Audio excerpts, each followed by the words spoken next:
My name is Courtney Clark. I was 18 years old when my life changed forever, and the night everything fell apart started with one cold, cruel sentence. My older sister locked the door right in my face. She stood there behind the glass, turning the deadbolt slowly, a twisted smile on her lips. "You'll be begging to come back in 3 days," she said, her voice dripping with venom. My dad didn't say a word at first. He just grabbed my stuff.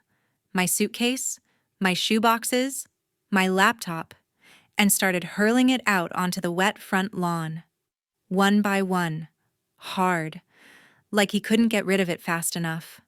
My mom stood in the hallway behind them, silent, not moving, not stopping any of it.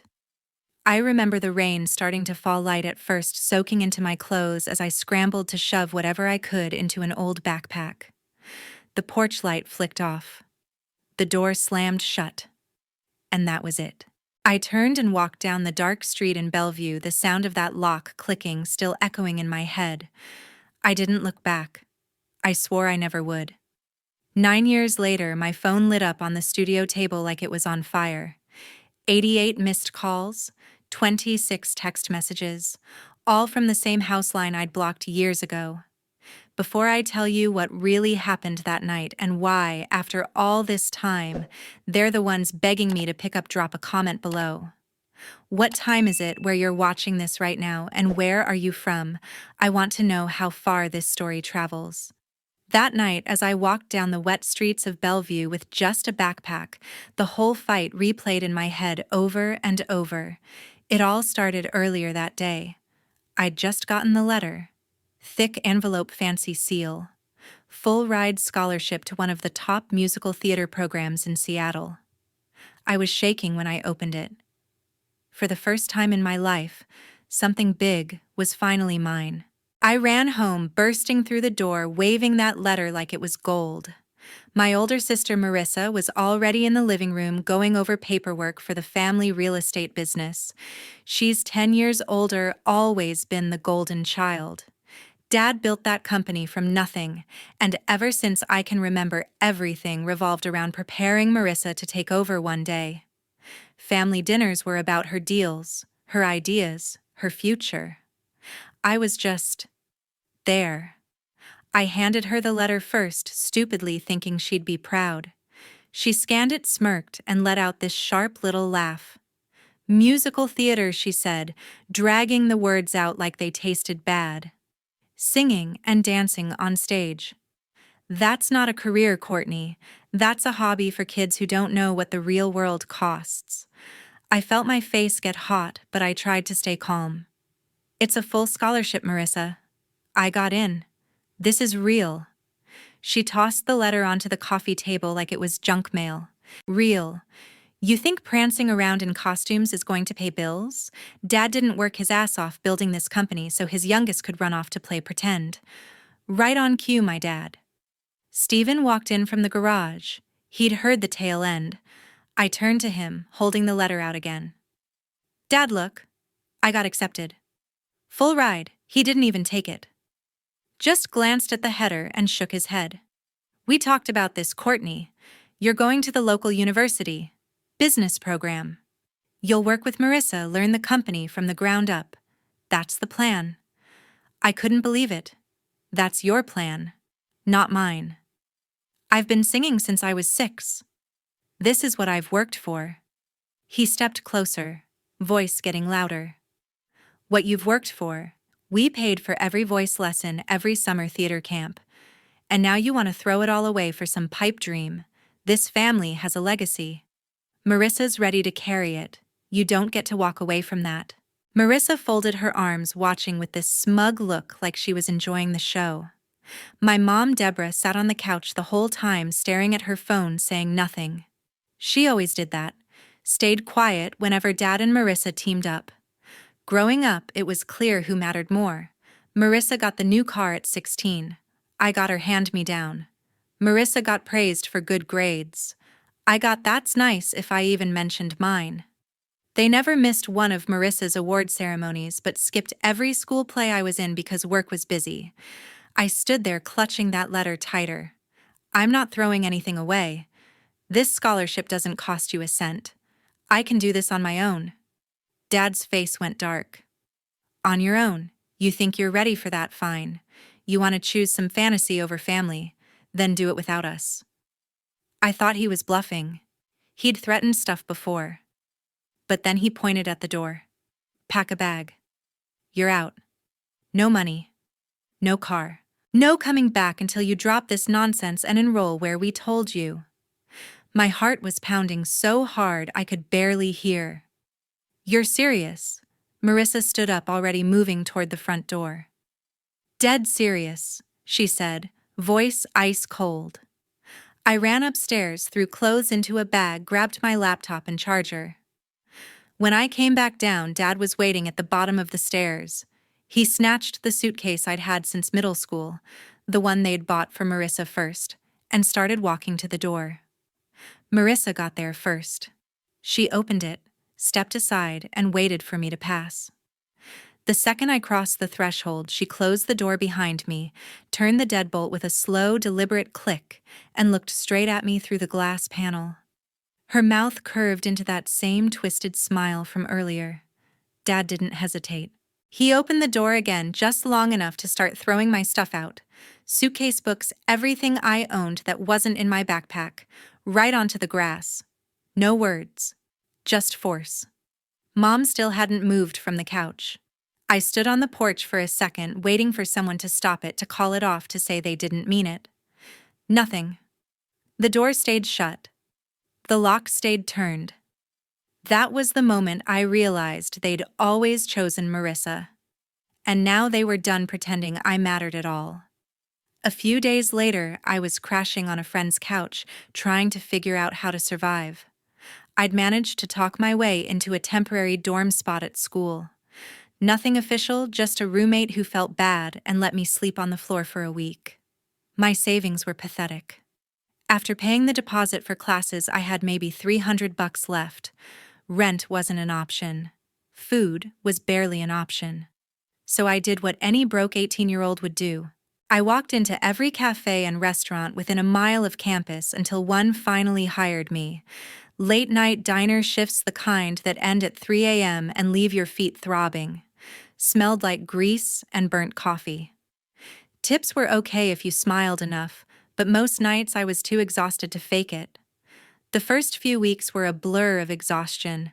I'd drag myself to morning classes, voice technique, movement, script analysis, still in yesterday's clothes, then head straight to work. My legs felt like lead. Blisters turned into calluses. I lived on free shift meals and whatever protein bars I could afford.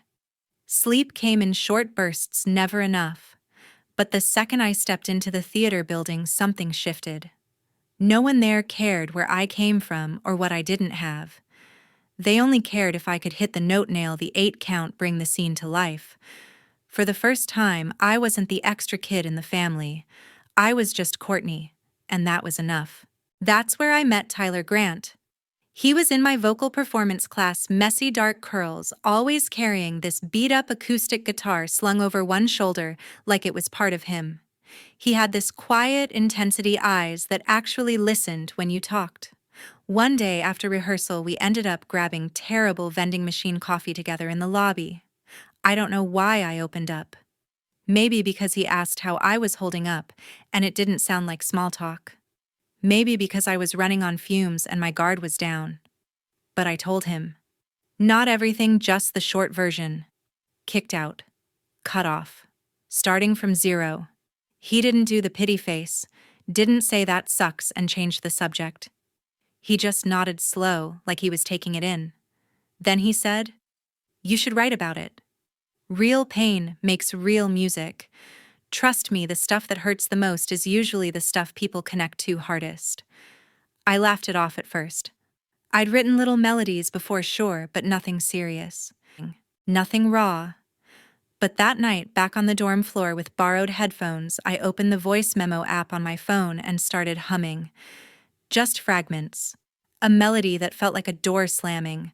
Words about walls going up and keys turning. Over the next couple weeks, it grew. I'd scribble lyrics on break at work between taking orders.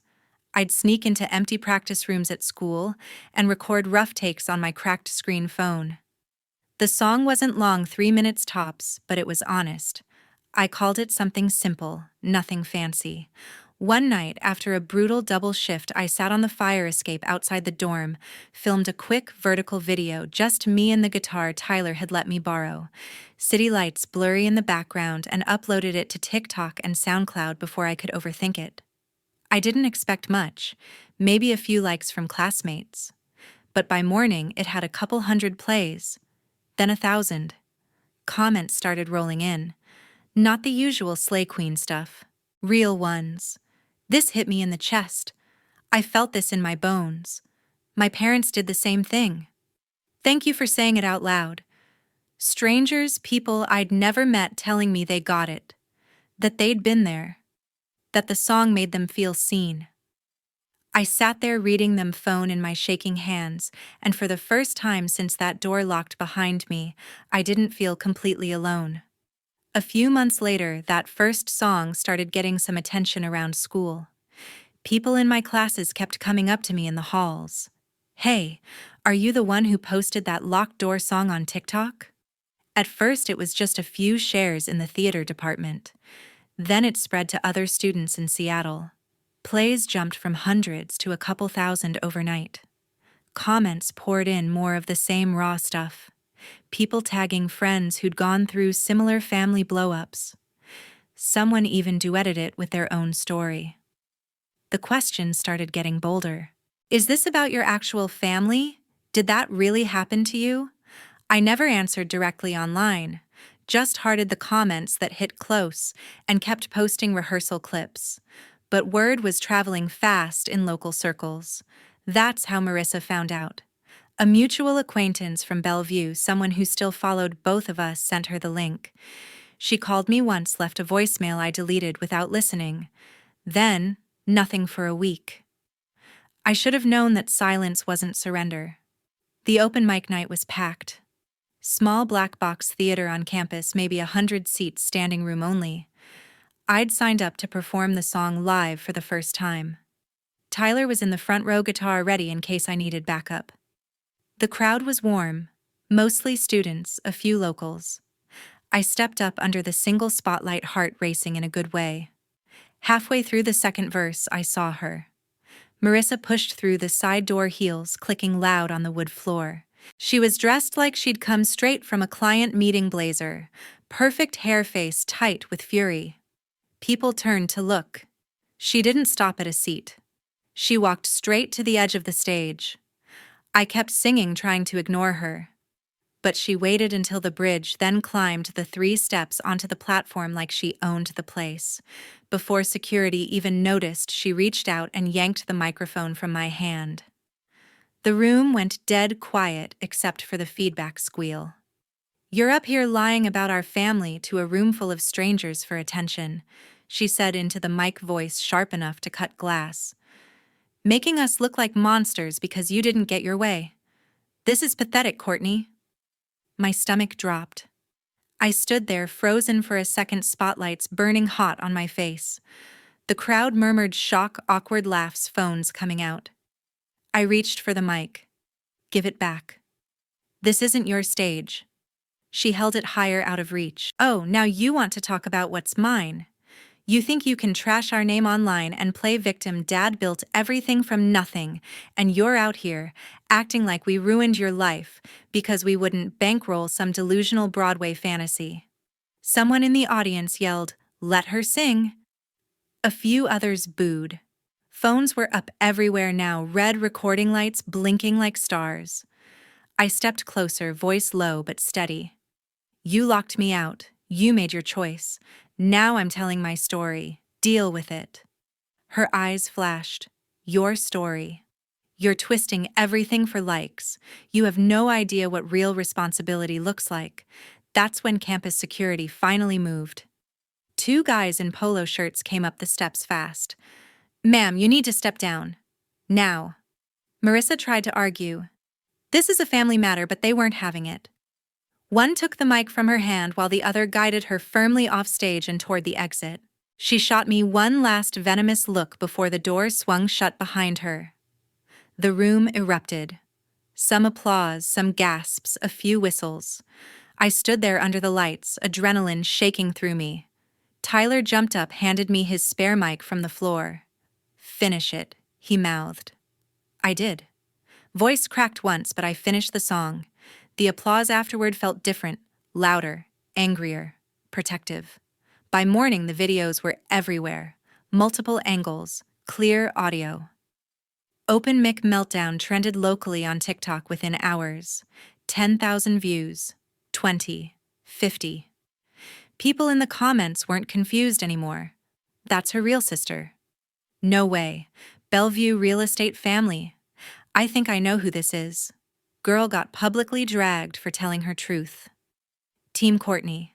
Someone dug up the company website Clark Properties, small but established in Bellevue. Reviews started popping up. Questions in local Facebook groups. Whispers at coffee shops and open houses. The story wasn't just mine anymore. It was out there, forcing its way into places I never could have reached alone. After that video went around, things got uglier. A week later, I got an email from the financial aid office. Subject line: innocent enough. Update on your scholarship status. I opened it in the library between classes, thinking it was routine paperwork. It wasn't. The remaining need-based aid, the part that covered books and housing stipends, had been revoked. Reason cited sponsor withdrawal. Someone with access to my file had called in, claimed to be a family member, and pulled the funding. There was only one family I had, and they'd already made their position clear. I marched straight to the office. The advisor looked uncomfortable, flipping through papers. "We received a call from a woman identifying herself as your guardian. She said the family no longer wished to support your enrollment here." Guardian, at 18. They were still trying to control the narrative like I was a minor they could reel back in. Tuition for the next semester was due in a month. Without that aid, I was short thousands. I picked up extra shifts at the diner, begged for advances on tips, even looked into emergency loans. But the hole was too deep. For the first time since starting school, I thought I might actually have to drop out. Then came the first paid gig I'd ever booked. A small venue downtown, nothing fancy, maybe 50 seats. Local opener slot for an indie act passing through Seattle. I'd put down a deposit on sound equipment rental out of my own pocket, hyped it on socials. Tyler helped me rehearse for weeks. It was supposed to be my real debut. The night arrived. Crowd trickled in. Lights dimmed. I walked on stage, guitar strapped on, ready to open with the song everyone knew. 10 minutes in middle of the second chorus, the power cut. Everything went black. Monitors died. Amp feedback screeched, then nothing. Emergency lights kicked on, but the main board stayed dead. The venue manager ran around backstage, cursing. Someone had tripped the breaker and yanked cables clean out of the wall. Not an accident, the cuts were clean, deliberate. The show got canceled. Audience grumbled, asked for refunds. I had to pay the headliner their guarantee anyway. Deposit gone. Extra costs for damaged rental gear. Suddenly, I was in debt, real debt, for the first time. I sat in the empty venue afterward, head in my hands, while staff cleaned up. Tyler stayed packing chords in silence. When everyone else left, he sat next to me on the edge of the stage. "They did this," I said, voice flat. "Didn't they?" He didn't sugarcoat it. "Looks like it. Professional enough to not get caught, but sloppy enough to send a message." I laughed, bitter. Message received. "They're not stopping at words anymore." Tyler bumped my shoulder. "So don't stop either. Use it. Every dirty trick, every low blow, put it in the music. Make it undeniable." I went home that night to the tiny studio apartment I'd finally scraped together rent for and opened my notebook. The page was blank, but my head wasn't. I wrote until dawn. New verses about sabotage, about invisible hands pulling strings from afar. Lines that burned coming out. The anger wasn't just fuel anymore. It was structure, melody, hook. Every time I thought about quitting, I heard that breaker flip in my head and kept going. They wanted to silence me. Instead, they handed me the loudest material I'd ever have. Over the next year, I poured everything into one song. I took every scar they'd left and turned it into lyrics. Every verse built on the last the night they locked me out. The sabotage, the attempts to pull funding and kill my momentum before it started. I named it Locked Out. No subtlety, no metaphor to hide behind. Just the truth, raw and unfiltered, set to a melody that started soft and built into something unstoppable. I recorded demos in empty practice rooms, layered vocals until my throat was raw, worked with a cheap producer I found online who believed in the track enough to cut me a deal. Every spare dollar from shifts went into studio time. I wasn't sleeping much, didn't need to. The song was keeping me awake anyway. By the time it was finished, I had label interest, small indie ones, at first sending emails asking for meetings.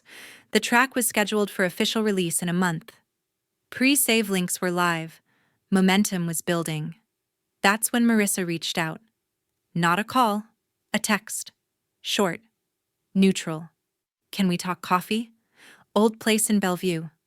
Please. I stared at the message for a day before replying. Part of me wanted to ignore it, but another part, the part that still remembered her as my sister, wanted to see how far this had gone for her.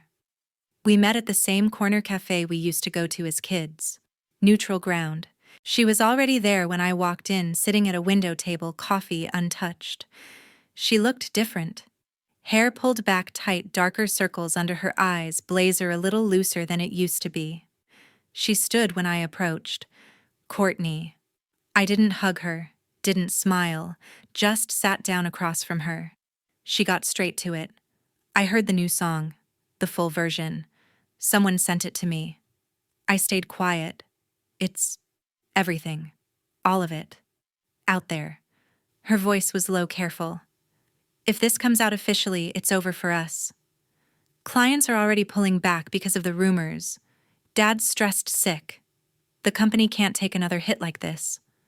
I sipped the coffee I'd ordered. Black. No sugar. And she leaned forward. Pull it. Don't release it. I'll pay whatever you owe school, the canceled show, everything. We'll cover it all. Just make it go away. I set the cup down slow. You think money fixes this? It's not about fixing. It's about surviving. You're about to destroy everything Dad worked for. Everything I've been holding together. I met her eyes. You destroyed what I worked for first. That night, you turned the lock and smiled while he threw my life onto the lawn. You don't get to play victim now. Her hands trembled around her cup. I was trying to protect the family. You were protecting your inheritance, your image, not me. She swallowed hard. We were wrong. Okay, I know that now. People are talking. Clients are leaving. If this song drops with a label behind it, it's national. We won't recover. A tear slipped down her cheek. She didn't wipe it away. Please, Courtney, I'm begging you. For Mom, for Dad's health. Withdraw the single. We'll make it right. I stood up. Chair scraped loud against the tile. You made your choice that night, I said, voice steady. Now live with it. She reached out like she wanted to grab my arm, but I stepped back. Courtney. I didn't wait for the rest. Turned and walked out. Door chimed behind me. Didn't look back. Outside, the air felt cleaner. I pulled out my phone, checked the pre-save numbers climbing. The release date was still set. They wanted silence. I was about to give them the opposite. 2 years after that coffee shop meeting, Locked Out finally dropped. It didn't creep up. It exploded. Within days, it was everywhere. TikTok sounds, Spotify playlists, radio spins in multiple markets, millions of streams. The story behind it spread just as fast. Interviews, articles, podcasts wanting the full breakdown. I signed with a major independent label the same month. Real budget, real distribution, Real tour dates. The first headlining show sold out in hours. A historic venue in downtown Seattle, 2,000 seats, balconies packed. Fans flew in from other states. Signs in the crowd. Phones ready. Backstage was chaos in the best way, crew running final checks, opener wrapping up. I was in wardrobe doing vocal warm-ups when security knocked. Your father and sister are here. They say it's urgent. Family emergency. I froze for a second. Then told them to bring the pair to the green room. Not because I wanted reconciliation, because I wanted to see their faces one last time before I walked on stage. They looked smaller than I remembered. Steven's hair grayer suit rumpled. Marissa in jeans and a hoodie, no makeup, eyes red like she hadn't slept. Security stood by the door. Steven spoke first, voice cracking. Courtney, please. We need to talk. Just 5 minutes.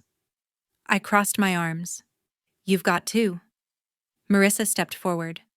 The song, it's everywhere. Clients are canceling listings left and right. Big developers pulling out. We're hemorrhaging money. Dad's blood pressure is through the roof. The stress is killing him. Steven nodded. We were wrong. About everything. We're sorry. Truly. If you could just say something publicly. Clarify it was exaggerated. Or family issues blown out of proportion. Anything. We're begging you. I looked at them both. Really looked. The people who'd once held all the power. You want me to lie for you now? My voice was calm. After everything you did to shut me up, Marissa's chin trembled. We're losing the business. The house is on the line. Please. I glanced at the clock. Showtime in 10. You lost it the night you chose image over me. Enjoy the consequences. Security moved in, escorted them out. No scene, no yelling. Just the door closing quiet behind them. I walked on stage to roaring applause. Lights hit. Band kicked in. The set flew, new tracks, covers, crowd favorites. Saved, locked out for the encore. When I started it, the arena sang every word back to me. 2,000 voices louder than the monitors. Phones up like a sea of stars. I closed my eyes for the bridge, let it wash over me. Mid-song, the host from the local music awards rushed on stage with an envelope. Surprise presentation. We couldn't wait until next month, he said into the mic.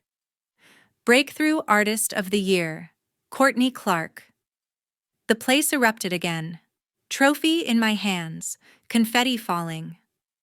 I thanked the crowd, the label, the fans who shared their own stories. Backstage later, my manager handed me his phone. Trending searches, Clark Properties scandal. Reviews flooding in, old clients posting about troubled family dynamics. Major listings pulled. Stock photos of their office with for lease signs already circulating. The fallout was immediate, brutal, public. Their world cracked the same night mine fully opened. 9 years after that night, I walked away from the house in Bellevue. I was 27 and sitting in my own studio downtown. Walls lined with platinum records, tour posters framed, a view of the city I'd fought to claim. Life wasn't perfect, tours were brutal, press was relentless, but it was mine. Built note by note, show by show, without a single dime from the people who once controlled everything. My phone sat on the mixing board face down. Then it started. Vibrated once, twice. Kept going until the screen lit up like a seizure. I flipped it over. 88 missed calls, 26 text messages, all from the old landline, the one I hadn't heard from in years. I stared at it for a long minute. Part of me wanted to let it ring out. But the bigger part, the part that had waited almost a decade for this, was curious how low they'd finally go. I answered on the last ring. Silence first, then breathing. Heavy, labored. Courtney. My dad's voice. Weak. Nothing like the commanding tone that used to make me flinch. I didn't respond. Just waited. It's me. And Marissa's here too. A shuffle. Speakerphone clicked on. We've been trying to reach you. Marissa's voice came through next, thick with tears. The business is gone. Foreclosed. We lost the house last month. We're in a trailer park outside Tacoma now. Dad's in the hospital, heart issues, complications from years of stress. The bills? She broke off, sobbed once. They're drowning us. Stephen again, slower. We were wrong. About all of it. The way we treated you, cutting you off. Trying to force you into our plan. We see that now. We're sorry. So sorry. A pause. Expectant. Marissa jumped in. You're doing so well.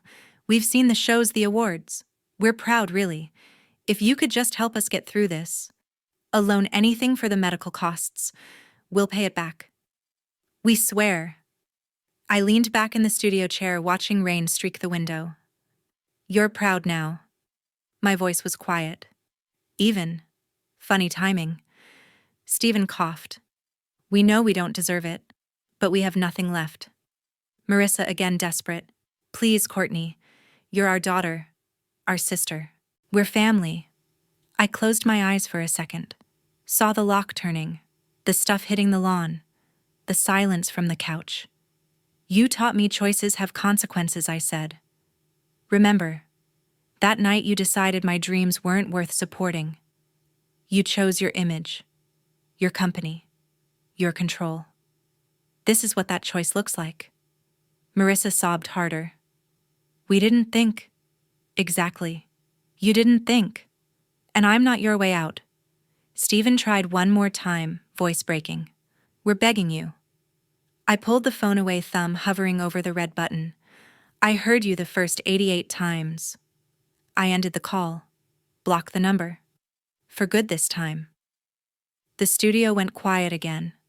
Rain tapping the glass. I set the phone face down and rolled back to the console.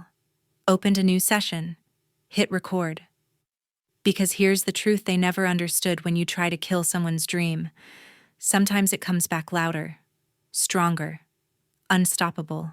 And if you're the kind of person who locks doors on your own kid, who throws their future onto the lawn because it doesn't fit your plan, don't be surprised when years later that kid builds a life so big you can't even reach the doorbell. The consequences don't always come fast, but they come, and they stay. So if you're watching this and someone's trying to trample your dream right now, family, friends, anyone, remember this story. Don't let them lock you out, because one day you might be the one deciding who gets to knock.